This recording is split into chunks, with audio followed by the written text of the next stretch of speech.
ایک مرتبہ خان صاحب ایک لڑکی کو بہت پسند کرتے تھے۔ بڑی لڑائیوں اور مشکلوں کے بعد خان صاحب کی شادی اس لڑکی سے ہو گئی۔ رخصتی کے وقت لڑکی اور اس کی ماں گلے لگ کر رونے لگی۔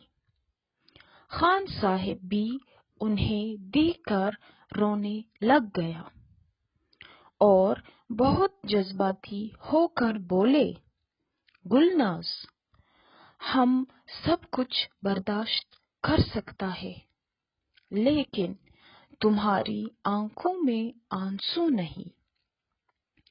تم اپنی ماں کے ساتھ خوش رہو، ہم تمہیں طلاق دیتا ہے۔